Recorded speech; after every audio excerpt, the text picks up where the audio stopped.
আসসালামু আলাইকুম বিয়ান সাহেব, কেমন আছেন বিয়ান সাহেব? বুকে বড় জ্বালা, কিসের জ্বালা বিয়ান সাহেব? নয়া প্রেমের জ্বালা। আমি আপনার বেয়ান লাগি? হ্যাঁ, বেয়ান বেয়ান করছেন কেন আপনি? আপনি যে কি করতেছেন না বিয়ান সাহেব? আপনি দিচ্ছেন বড় ভাই শালি, শালি তো বিয়ান হইবিনি। আমার শালিকা? হ্যাঁ, শালিকি করবেন? শালিকা এই যে আপনি কি করলেন? আরে শালি আর শালিকা দুটো তো একই। একই হলে ভালো। চুপ করেন, এভাবে দাঁত বের করে বিশ্রী করে হাসতেছেন কেন? আবার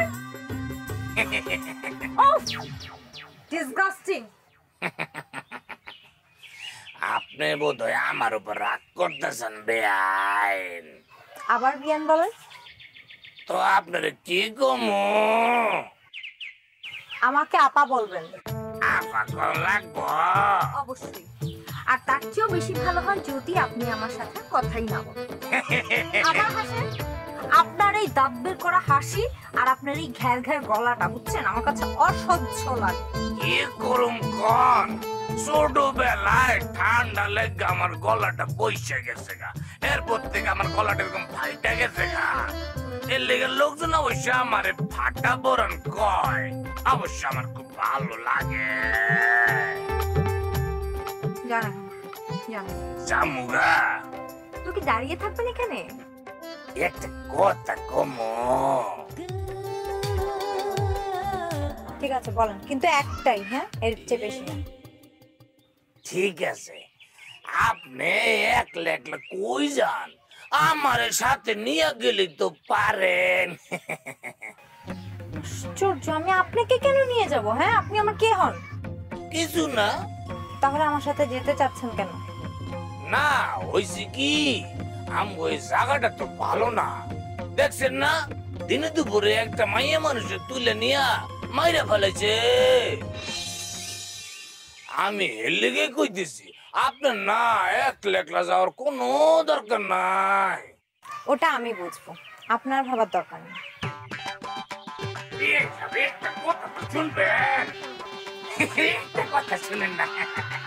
হাসি বন্ধ। নিষেধ করলাম না হাসতে হবে।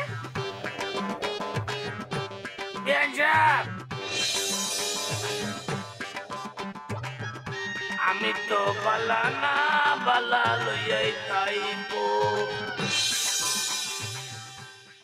অতীতের কথাগুলো পুরনো স্মৃতিগুলো মনে মনে রাখবো।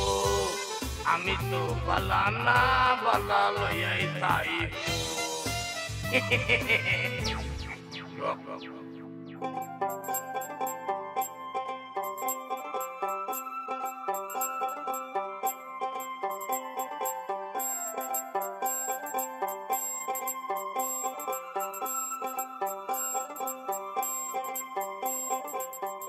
আব্বা, ও মন্টু, কি হয়েছে আব্বা? না, তোমার পায়ে ভালো হয়েছে। মানে কাল রাইতে একটা স্বপ্ন দেখছিলাম, মানে মনটা কেমন অস্থির লাগছিল, তাই যাইতেছিলাম তোমাকে ওইদিকে, তোমাকে লোকে দেখা করতে। কি স্বপ্ন দেখছেন আব্বা? দেখলাম ফরা খুব কাঁদতাছে। মন খারাপ করেন না, স্বপ্নে তো মানুষ কত কিছু দেখে, সব কি সত্যি হয়? তা হয় না, তারপরও খারাপ স্বপ্ন দেখলে মনটা কেমন জানি নানা আশঙ্কায় ভইরা ওঠে। বাবা তো যখন তুমি বাবা হবা তখন টের পাইবা। যাও কা, দোকানে বেচা কেনা কেমন চলতেছে? না আব্বা, যেটা মনে করছিলাম আসলে সেটা হয় নাই।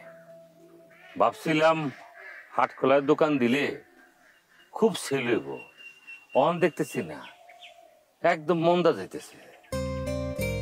এমন মনে হইতেছে কি টেডি লেহান চাতালের ব্যবসা করলে ভালো করতাম। চাতাল দাও নাই, ভালো করছো। চাতাল দিয়াই তো টেডিরা যেই অবস্থা। চাতালের লগে টেডির কোনো সম্পর্ক নাই আব্বা। চাতাল দিয়াই তো শত্রু পয়দা করছে। আব্বা, আপনি আসলে ঘটনাটা জানেন না। বৈরম খার সম্পর্কে এলাকার ব্যক্তি জানতো, কিন্তু হয় জানতো না। এই বৈরম খার কাস্টমার ওই চাতালের হ্যান থেকে ছুটাই লইছে, তাইলে খেপবো না? আমি হলো তো এই কাম করলাম না নে। আমি হলো নতুন কাস্টমার ধরতাম, কিন্তু কারো চাতালের কাস্টমার শুনে আনুম কি জন্য? চাতালের সাইডে দোকানের ব্যবসা অনেক ভালো। ওই হাট খোলায় যদি তোমার বেচা কিনা ভালো না হয়, তাহলে বড় বাজারে তুমি ভালো দোকান দাও। বড় বাজারটা অনেক দূর তো, এই জন্য মনে করছিলাম একটু ধারের কাছে হাট খোলায় দোকানটা। অন মনে হচ্ছে কি বড় বাজারে দোকানটা না দিয়ে ভুল করছি। এমন তো না যে দোকানের ব্যবসায় তোমার সংসার চালাইতে হয়। তোমার যা জমি জিরাত আছে তার ফসলই তো তোমার বছর ভালোই ঘুরে যায়। তা অবশ্য যায়। তাইলে আর চিন্তা কি, হাট খোলায় তুমি দোকান চালাইতে থাকো, তারপর তোমার যদি মনে হয় তাহলে বড় বাজারে তুমি দোকান দিও। সেটা দেখা যাবে।